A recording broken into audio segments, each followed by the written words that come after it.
How would you like a 15% discount to my daily email, the stack of stuff, the show notes, discounts to the conference, all of that? All you need to do is text the word show to 33777. You'll get the annual subscription with a 15% discount to my daily email. You'll get the stack of stuff, the links to the show notes, discounts to the conference, and so much more.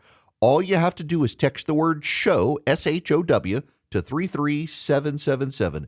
Text show to 33777.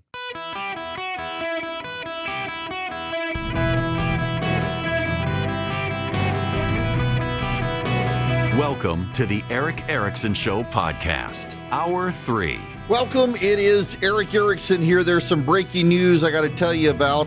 French Hill is the congressman for the 2nd District of Arkansas. Notably, he's the chairman of the Finance Committee, Committee on Financial Services in the U.S. House of Representatives. He has just released this statement, quote, "I've known Chairman Powell since we worked together at Treasury during the George H.W. Bush administration. Then as now, I know Mr. Powell to be a man of integrity with a strong commitment to public service. While over the years we've had our policy disagreements, I found him to be forthright, candid, and a person of the highest integrity. Pursuing criminal charges related to his testimony on building renovations at a time when the nation's economy requires focus creates an unnecessary distraction.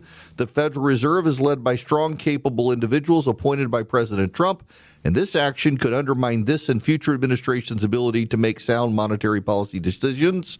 We must stay focused on our work to foster more opportunities with higher wages and faster economic growth for the American people." Very, very interesting that you've gotten more prominent Republican members of Congress starting to come out and say this is not a good thing. We got midterms coming up in November, and Republicans, if they are getting squeamish, you may very well see more of them decide they got to go in and stand up to the president. This should concern folks at the White House, frankly, right now, that we're starting to see. And this guy is no shrinking violet, loves to stand up for the president. That he's willing to come out and say this is a worrying sign, at least, I think, for those who are concerned about Republicans having the president's back on this. Now, on Friday, as we were getting off the air, the president took to social media and announced that he would order credit card companies to cap interest rates at 10%. There are a lot of people who think this is a good idea. There are a lot of populists who think it's a good idea. Josh Hawley has said he wants this put in law. Here's the catch. The president can't actually do this. He doesn't have the power to cap interest rates at 10%. You may want him to have the power, but he doesn't have the power. That would take an act of Congress. It's also actually a bad idea. I mentioned the Money Guys before. I love their social media account. It's very useful stuff. I got my kids to subscribe to the Money Guys. I really, really like Dave Ramsey, and I like Dave Ramsey's approach. He's surrounded by great people, and he has updated a little bit. But Dave has always been very hostile to credit cards, and I get it. And I kind of like the Money Guys approach a little more for the life that I lead. But they're very compatible in their approaches and pay off your debts. And I talked to Bo at the Money Guys a while back, and he was willing to give me some advice. He's like, you gotta pay off these credit card balances, and I have paid off all my credit card balances. One, I put stuff on my credit card because I am from Louisiana and I go see my parents, and I can't tell you how often I have had a credit card stolen by using a gas pump in Louisiana. It was a thing for a while, and I now use an Apple Card, and there's no number on the Apple Card. And I haven't had my credit card number stolen. And at the end of the month, I just treat it like a debit card. And at the end of the month, I pay it all off. Actually, usually at the end of the week, I add up everything for the week and I just pay off the Apple Card. And I use it like a debit card. And instead of coming out of my bank, it comes out of Apple, and my debit card is not at risk when I travel over to Louisiana. Credit card fraud, I don't know what it is. You guys over there, every time I get into Baton Rouge, by the time I leave, up until I got my Apple card, I would fill up with gas and within 24 hours get a notice that someone had stolen my credit card number. The credit card reader stuff is out of control over in Baton Rouge. So I use my Apple card, and I haven't had this problem. And I have an Amex card that I use for, it's a Delta Amex card, so I get the points and stuff. Use it for business, put all the business purchases on it, pay them off at the end of the month. My credit rating last I checked was above 800. It used to be rock bottom, terrible. Why? Because I was one of those fools in my freshman year in college that got a credit card. I was lured into the credit cards as a freshman in college, my very first week. And it took me a long time to pay off the balance. It was one of the biggest financial mistakes. It probably was the biggest financial mistake I ever made, was getting a credit card. And I made sure my kids know that. Do not get credit cards. Now, here's the problem. I can say don't get a credit card. But I have multiple friends of mine who never got credit cards, paid for everything in cash, and when it came time to get a mortgage, couldn't because they had no credit.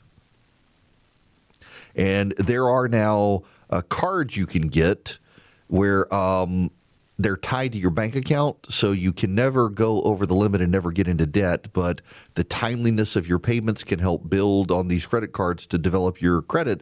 So when you want a loan for your house, assuming you're not going to pay cash for your house, you're able to qualify and be able to see good credit. It took me a very long time to get a credit rating over 700, and it's only been in the last couple of years that I've gotten credit over 800. And it is because I took Bo's advice at the Money Guys, and I started paying off all of my credit cards every month. I will, if I put a bunch of stuff on, I will do what I can to sacrifice to wipe out that credit card bill at the end of the month. Christmas is always challenging, and we should do a better job of budgeting in our house. That's the other thing Bo has said, Dave Ramsey has said, and you gotta do a budget, and we have not sat down as a family to do a budget, but we do a very good job now of making sure at the end of the month we've got some car payments, we got our mortgage payment. I'm still paying on my student loan, but it's not a whole lot of money. But the credit cards, we do not, and I've emphasized this to my kids and telling my kids not to get a credit card. But here's the problem. There are people who need to build credit and to a degree want a credit card to build credit. There are other people who, if they don't have a credit card, given their means, they're going to go off to one of those payday lending scams where they borrow against their paycheck. And it's a terrible idea, and the interest rates are even worse. I understand the desire to cap interest. But why is the interest rate as high as it is on credit cards? It's because the credit card companies are giving a lot of credit to a lot of people who probably shouldn't get the credit. But if the credit card companies denied people the credit cards, they'd be sued and probably lose. So the interest rates are high because they're placing bets on people who may not be able to pay back their credit card on time. And they make a lot of money on it. They do. And I'm very sympathetic to the president thinking that credit card companies are abusive in this. And I've experienced it as a freshman in college. Their predatory promises that I bought into as an idiot freshman in college. But I don't think the government should have the power to tell a private business what you can set your credit card rate is. I don't think that the minimum wage is a good idea, frankly. I don't think the government should be able to tell any company the minimum amount of pay. I think it should be an arm's length transaction. We've gone down that road, though, but I don't think we need to go further down the road of demanding credit card companies reduce their interest, because here's what's actually going to happen. If the credit card companies can't charge the interest rate they want to charge, they're going to stop giving people credit cards who otherwise would be able to get credit cards and build credit. It's not going to happen. And ultimately, at the end of the day, you're betting against money is a bad idea. betting against the banks in this and the lenders is a bad idea. They're going to restrict who can use the credit cards, and that's actually going to harm people who are trying to build credit in order to buy houses.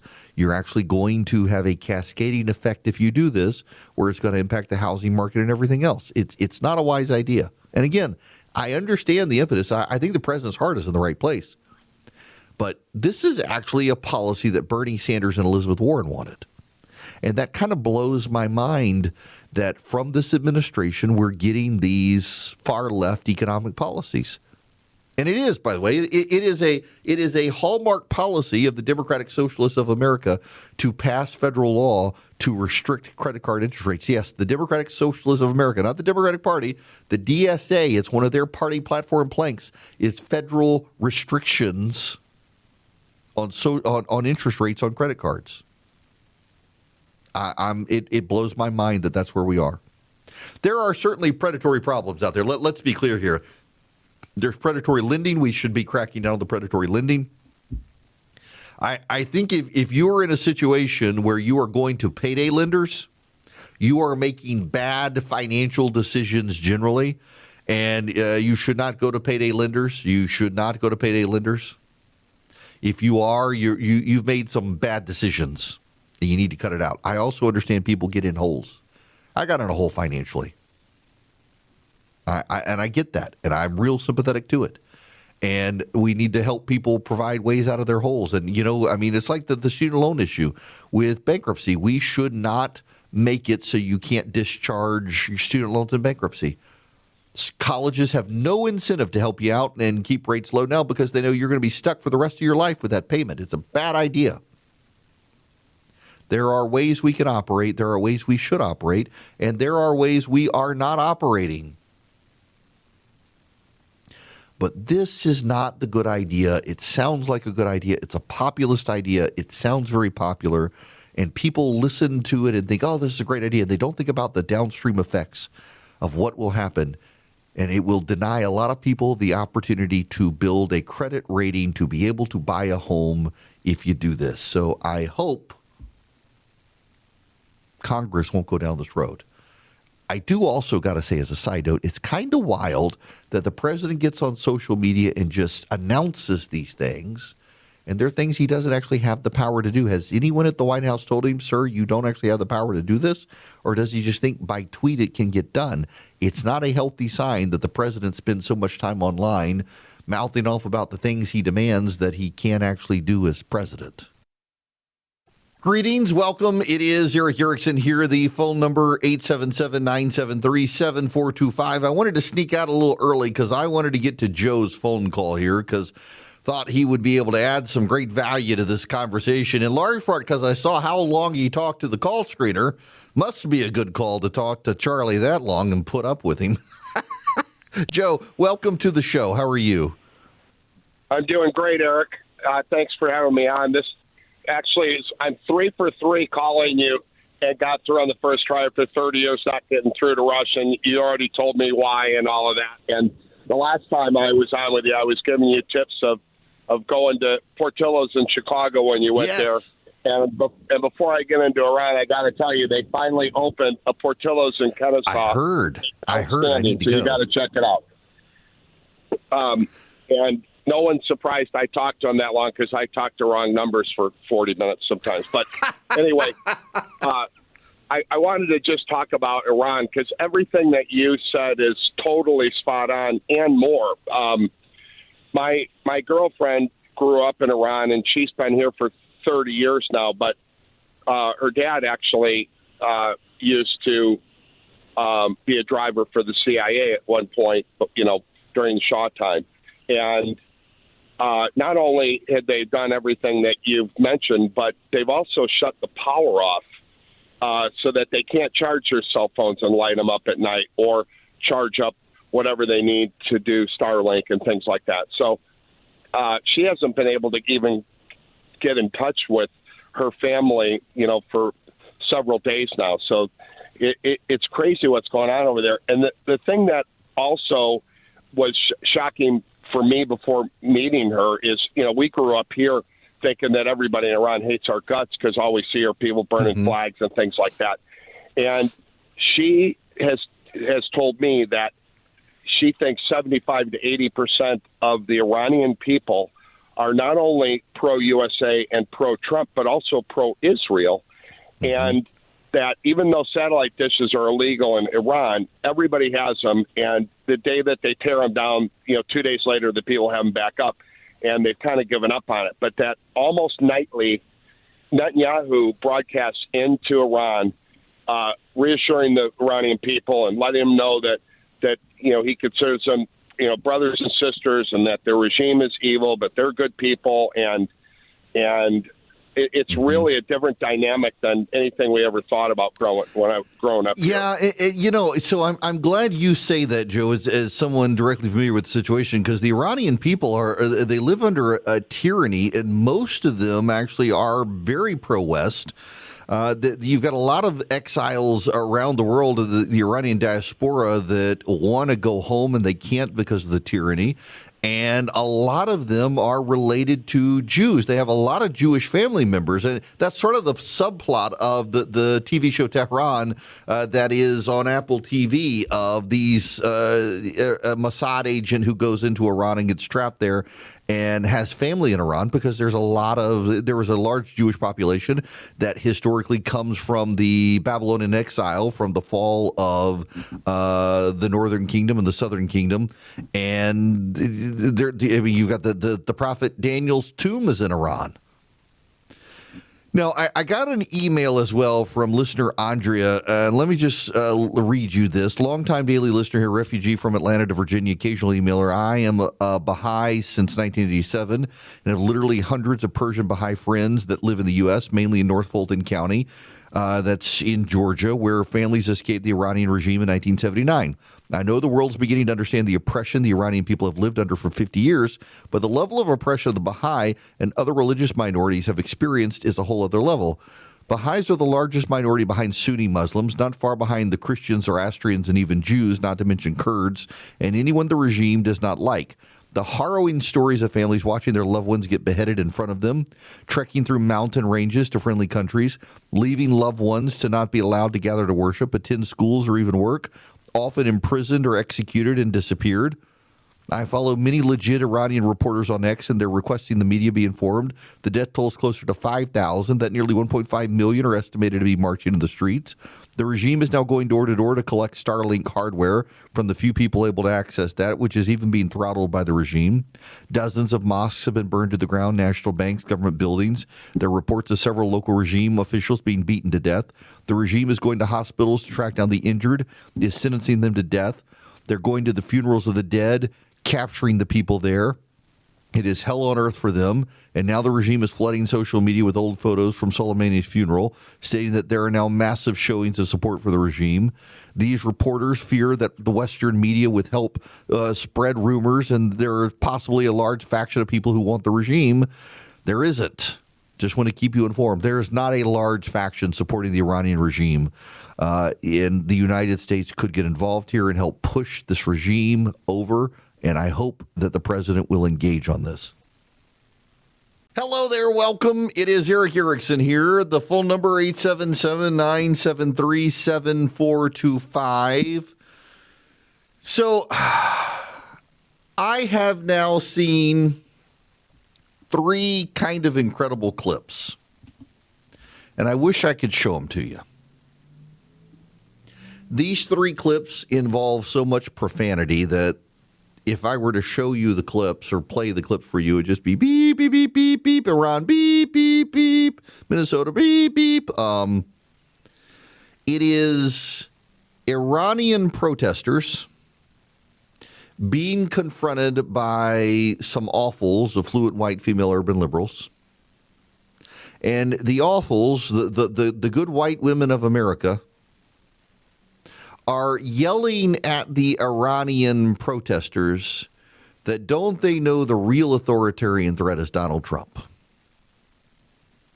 This has happened now in Minneapolis, it's happened in New York, and it's happened in Washington, D.C., where the good white progressive women of America are lecturing Iranian dissidents that the real threat to their liberty is Donald Trump.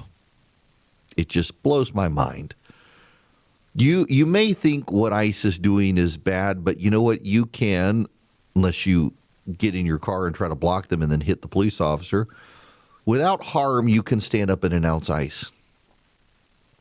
You can't stand up in Iran and denounce the regime without eating a bullet. What's happening in Iran requires a bravery that the ICE protesters in this country do not possess. When Rachel Good got up the other day and decided to spend the day stalking ICE and harassing them, she didn't expect to die, and her death is a tragedy. When you get up in the morning in Iran and decide to go into the streets to protest that regime, you expect to die. It's a good day if you come home. That the American left has lost their perspective on this sort of thing is actually a pretty awful indictment of where the American left is these days. They do not appreciate what their freedom looks like. They think they live in an authoritarian dictatorship. They're so broken by Donald Trump.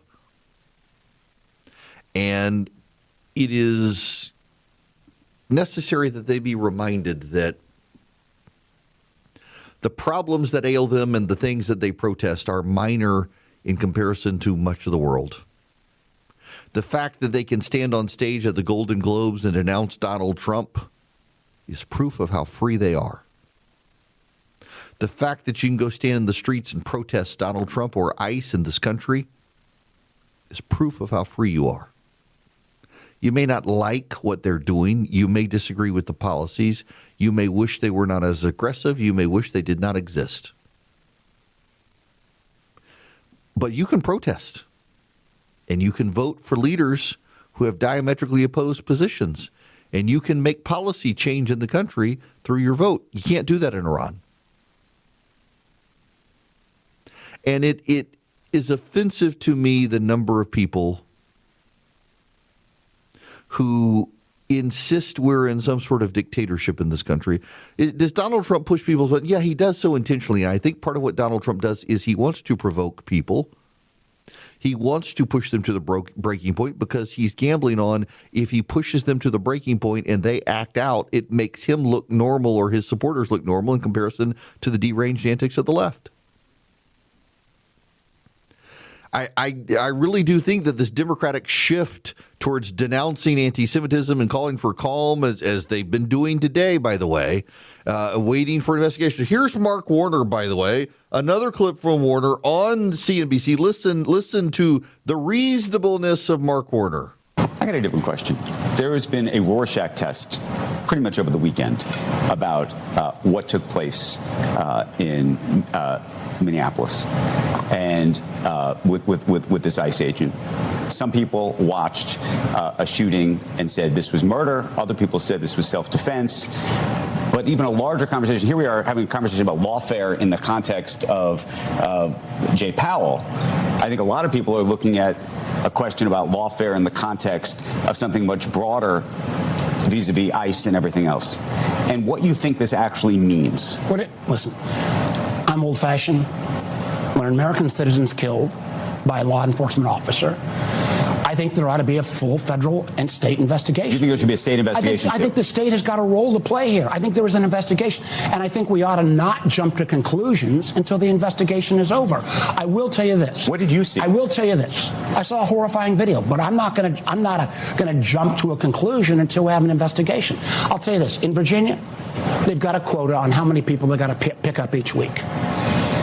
75% of the people who've been picked up in Virginia by ICE, and I've been to the ICE facilities to see the conditions, have violated no laws at all. That is not what the president said. We're going to get the criminals off the street. I can't speak to everything in Minneapolis. I can speak to what's happening in Virginia. 75% of the people, no criminal record. Secure the border, absolutely. Have mass ICE agents picking up moms, dropping off kids, or folks going to work. I don't think that's what the American people signed up for. And now we've got this split in city after city across America. That is not good for the sake of law enforcement. That is not good for the sake of actually having a rational immigration. You would agree. He's not going to talk about what happened in Minnesota. He wants there to be an investigation, and then he pivots to the American people. Now, I personally did vote for the mass deportations, but I do actually think that most Americans, most Hispanic voters wanted the criminals and the gangbangers gone, not necessarily the mom with kids. But the Democrats are pivoting to a level of reasonableness on all of this stuff because they think that in their polling, it shows Americans want reasonable, normal-sounding people. I personally think the Democrats are really, really hoping that the Supreme Court rules that boys can't play in girls' sports and get it off the table for them. In the same way Republicans are actively hoping that the Supreme Court declares the tariffs unconstitutional, I think the Democrats are hoping the Supreme Court saves them on the transgender issue, because they all sound nuts when they talk about that issue, and they're working very hard to talk like sane people. They're denouncing anti-Semitism right now. They're also denouncing government overreach. They're claiming that they support a closed border. They're acknowledging Joe Biden over the border. This is all polling. This is an incredible shift in tone and tenor, and it's all polling. But I suspect it's probably going to work. Now, there's another big story in the Wall Street Journal, and this was in the show notes today. If you text Eric to 33777, let me read you the opening here. Last summer, Donald Trump's 28-year-old former campaign aide Alex Bruskowitz had some new advice for the president: reclassify marijuana as a less dangerous drug. Nearly 70% of Republican voters support Trump on this no-brainer, he said to more than 640,000 followers on Twitter. What Bruskowitz left out of the post? A political action committee funded by legal marijuana's biggest players had paid him $300,000. Increasingly, what you're seeing on social media from MAGA influencers is not what they believe, it's what they're paid to believe. This is, again, Wall Street Journal. Corporate and foreign interests that used to rely primarily on paid lobbyists to pitch their case to lawmakers and administration officials are instead pouring money into trying to get their cause promoted by a group of young, conservative influencers known to be close to Trump's staff. A camera-ready pack of Gen Z social media natives, many of whom were too young to vote when Trump announced his first run for office, are reaping the rewards. They don't work for traditional news outlets and are thus unshackled from newsroom ethics rules, such as the typical ban on accepting gifts more than $25. They don't have to follow the disclosure laws that apply to big money super PACs or lobbyists, and they have large followings eager to hear pro-Trump views, a gold mine for those looking to sway Washington and the public. Israel made plans over the past year to spend $900,000 on an influencer campaign with a U.S. audience, according to disclosure documents. The solar industry and health industries paid thousands of dollars to influencers to support their interests, according to people who have been offered or participated in such deals. Qatar, beverage interests, and others have courted those with online political followings. MAGA influencers are turning the White House into lucrative new business. Trump's former campaign manager, Brad Parscale, has pivoted from campaigning to running a prominent firm that specializes in connecting influencers to companies willing to pay for their opinions. There's a very funny anecdote on this one about soft drinks. This one's this one made me laugh. Democrats have had limited success in developing a parallel network of influencers here. Foreign governments are turning their attention to courting and hiring the right. Netanyahu has sat down twice with American podcasters and influencers in the past year. And then it pivots to this. The mechanics of the new influence campaign spilled into the open in March when Influenceable, a company co-founded by Brad Parscale that hires conservative influencers, sent a request to several X accounts asking them to criticize an effort in several states to prohibit using food stamps to buy soda. That would be Coca-Cola. The Influenceable offer instructed recipients to post about the dangers of government overregulation and restricting soft drinks on food aid, and included a payment of up to $1,000. Among the suggested posts was a photo of Trump drinking Diet Coke while riding in a golf cart. Several influencers took up the offer, leading to a conspicuous rush of posts online about soda, until Nick Sorter, the pro-MAGA commentator, posted the pitch from Influenceable online, saying it was a dirty tactic meant to manipulate people. It led some accounts to delete their posts on the subject. The firm declined to comment or identify the client. The eyeballs have moved to social, so now more money moves to social, Pascal said. Now, it's funny. Nick Sorter is the one who did this. However, there's a catch. And the catch is also from the same article about NASA and influencers on NASA. Jason Isaacman and his bid to become the NASA chairman after billionaire Jared Isaacman saw the administration pull his nomination to become NASA administrator after Trump's blow up with Elon Musk. Isaacman hosted independent pro-MAGA commentators Benny Johnson and Nick Sorter at a private Montana hangar where he keeps a fleet of fighter jets. While his allies pushed for him to be renominated, Isaacman treated Johnson and Sorter to rides in the jets and a tour of his private Star Wars-themed cantina bar that overlooks the plains. It was one of the best days of my life, Johnson said in a video. In the weeks after the trip, Johnson and others advocated online for Isaacman's renomination. Johnson called him the man who could save NASA. Isaacman said he didn't pay the men beyond covering the trip and costs of flying the jets. He was renominated. There are a lot of these social media accounts that you follow that are pushing things because they're paid to push them.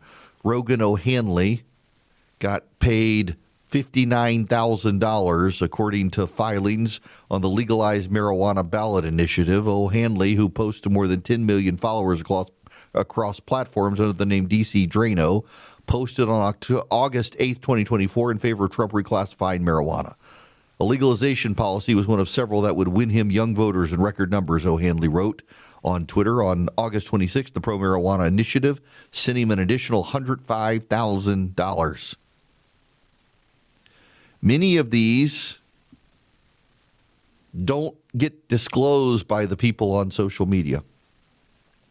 There's a rule in radio, it's called plugola and payola. If I am paid to talk about something, or I have a financial interest in something that I'm plugging on radio, I got to disclose it to you, or it's a crime. Social media influencers technically are supposed to do the same thing, but they don't. And there isn't an enforcement mechanism. There probably needs to be some level of enforcement. In fact, Twitter requires that you disclose. If you're getting paid to put something on Twitter, you're supposed to disclose it, but it's not enforced. And a lot of these people are supporting things because they get paid to support them. What was it, 3 or 4 months ago? I'm not going to name the name, but I got reached out to by a guy with a large social media influencer account and said that he's gotten paid for some tweets and I could get a lot of money. And he said he made 6 figures by putting up certain tweets. He said I could make a lot of money doing it, and I could, but I don't. Haven't done it. Will not do it. Don't think it's ethical. I could be a lot richer if I had poorer ethics, I guess. I don't do sports betting ads on the program because I see where that's headed, this train wreck in society. I try to vet my advertisers as best I can, and there have been some clunkers along the way, I admit.